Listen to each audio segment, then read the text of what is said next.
I am restarting my sketchbook practice. Hey everyone, happy start of spring. If you're new here, hi, I'm Abby. I'm an artist, author, and educator. And if you're not new here, welcome back to the channel. This sketchbook has been untouched since I bought it 2 summers ago. And I finally decided to give it a go this spring. I also have set a couple of rules to keep me accountable for this creative practice. I'm also going to share with you how I draw every day. I'll show you how I do like 1 page. As someone who hasn't really had a proper practice when it comes to sketchbooks or drawing, this is all very new to me and I'm navigating it in a way that allows me to be patient with myself. So yeah, I want to share some findings with you today and let's chat about it. So a little background, I do journaling. A lot of my videos are journaling. I also used to do lettering and calligraphy, but I've always just been drawing. Travel illustration has been a big thing for me in the past. I've always captured a lot of my trips in the pages of my sketchbooks, watercolor books. I didn't know if that was technically called journaling. I feel like it's a really blurry boundary, but I really loved sketching, especially during the first year that I moved to Berlin. I was sketching all spring, all summer. I kept a really big notebook that I was bringing around with me, and somehow in the middle of everything, life happened and I just stopped drawing. I do a lot of design work, for example, for Patreon, for mail, and every time I work on designs or like illustrations, I always think that it has to have an end goal. I think it's tricky to navigate these kinds of things because being a creative person is part of my job. In the middle of all of that, I lost the whimsy and creative spark of just drawing on a sketchbook without it having an end goal being the fact that you drew on the sketchbook. It took me a while to get to this point. I think I've also been overthinking like, what do I really want to draw, you know? What do I really want to capture? And I also even had a lot of thoughts about like, yeah, you know, I journal every day, so why do I still need to draw? Like, isn't that redundant? Like, technically I can draw on my Hobonichi, but I think my brain is very compartmentalized in a way that like, no, I can't draw in my Hobonichi. I reserve my fountain pen and stationery tools for that. So having a sketchbook is like the best middle ground in order for me to stay consistent with the practice. Let's talk about the tools that I'm using. It's as simple as this. I have this square sketchbook. This is, you've probably seen it around YouTube, Royal Talens Art Creation Sketchbook. And I got the yellow one. This is not sponsored, by the way. I think it's like $4. It has the square size. They also have a smaller size. They also have a bigger one, but I like a square size. And this one has cream paper. It's pretty thick, but I want to commend the sketchbook, especially for the size. Very portable. It gives you less pressure to finish things. And also it allows you just enough space to do something without feeling like you have to fill up a really, really big piece of paper. For the pen, I'm using this Pentel Touch brush tip. I also have Platinum Preppy, which is like a fountain pen with the carbon ink. I also have a Papermate Flare. I really like Papermate Flare. But overall, if I need to pick all my pens, I just use this one. I also used to use the Sakura Micron ones. But again, with the guesswork, I try my best to just use tools that I know I love and will use regardless. And this is one thing that I use regularly, whether it's for drawing, lettering, writing notes. The reason I decided to keep it black and white is because overall, I'm thinking about the lesser friction it is, the easier it is for me to do the thing, and the more consistent I'll do it. Back then, I used the Traveler's Notebook size spiral ring notebook.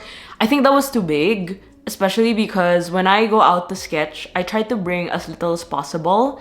And I don't want to overcrowd my bag with just art materials because I also have a camera sometimes, I have a bottle of water, I have snacks, you know, I have my phone and things like that. Another thing I told myself is I shouldn't spend so much time drawing. You'll see later how fast I draw.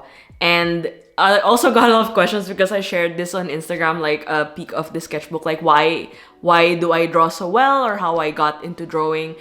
I've been drawing since I was a child, but I actually had no formal training. Like, I don't know, I have no degree in architecture. My degree is in advertising management. I also don't have any knowledge of human anatomy.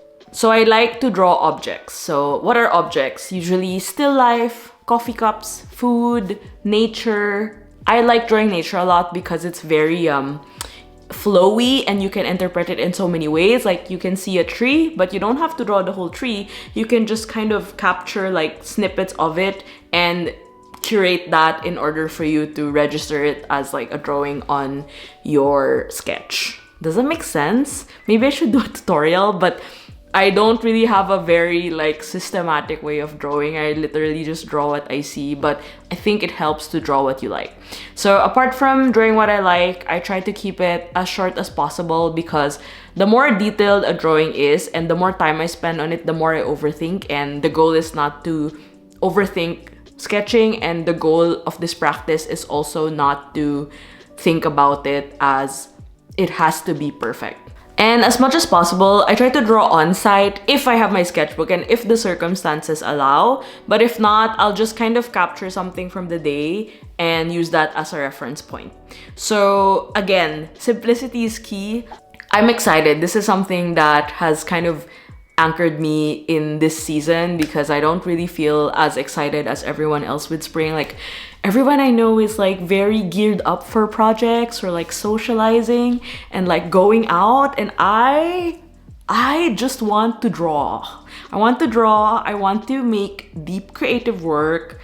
I'm doing a lot of projects that are very internal, and I think it's not very obvious from the outside, which I think is good, but I have been really deep into my own tending of my own creative garden, if that makes sense.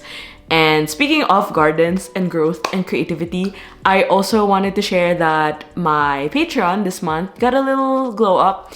I decided to rebrand it as a creative growth club. So this idea came about because I've been thinking a lot about community and how these amazing humans on Patreon actually help me live and work as an artist.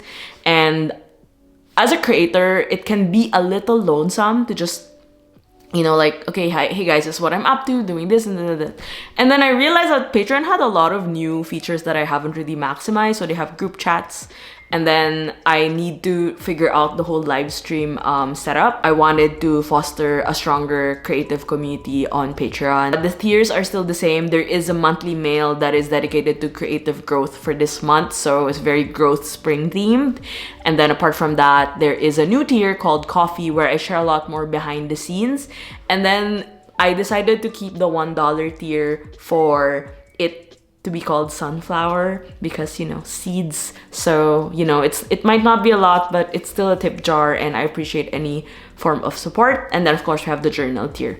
Although I think personally my recommended tier would really be the journal one because you're getting kind of best of both worlds, Hannah Montana style. So I hope you can join us. You can check it out at patreon.com/abc. Thank you so much. And now I'm going to show you how I do my drawings. So for today's drawing session, I actually went to have lunch with a friend and we had steak. So we're gonna see what I can draw with that information. It's nothing fancy, but I love the gingham details, so we're gonna try and capture that in today's drawing.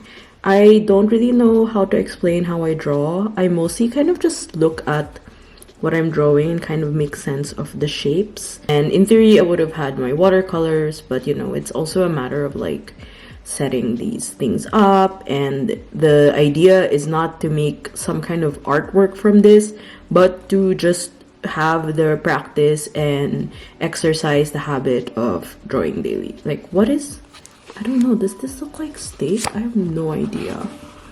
I wanna kind of color it in so it looks a little bit darker and looks like meat.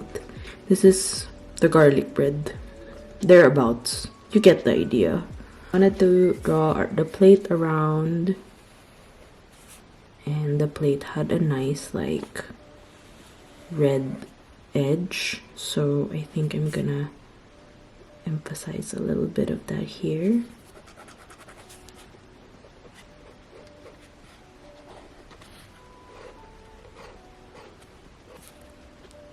Blockhouse. Also, I'm gonna do a quick doodle of the Benuta logo. So Benuta is a rug company, and I ordered rugs for my office and bedroom, and it finally arrived. I think what's interesting about capturing these daily sketches is they don't have to, you know, capture the whole day, but also give some context of things that I did. Wait, speaking of, oh my god, okay, yeah, so my Benuta rugs arrived. While having lunch at Blockhouse, I was actually buying tickets to Joe's concert. So let's go ahead and also letter his logo somewhere here. Yeah, I saw that Joe is performing in this music festival in Italy, and I had plans to go to Italy this summer just by myself. So I figured that was the sign that I needed, I guess. And that's the thing, I told myself I wouldn't watch concerts by myself anymore, but I think I'm gonna enjoy it. I've always, I got into Joe's music a little late last year and really love his songs.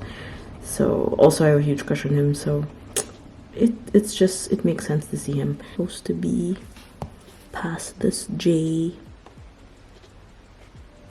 I had to deal with this in Italian, by the way, because Google Translate wasn't working, so I kind of just guessed most of the checkout, but I'm gonna find a phrase that I could write here. OMG! Rugs arrived.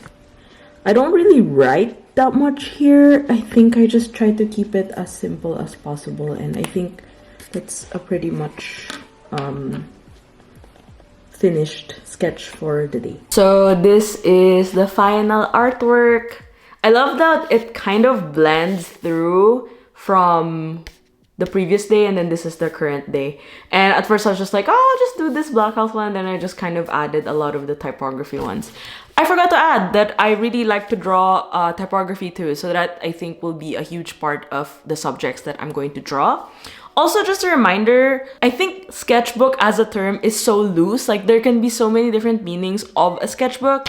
I think this is a sketchbook because it is a practice that I do that involves sketching.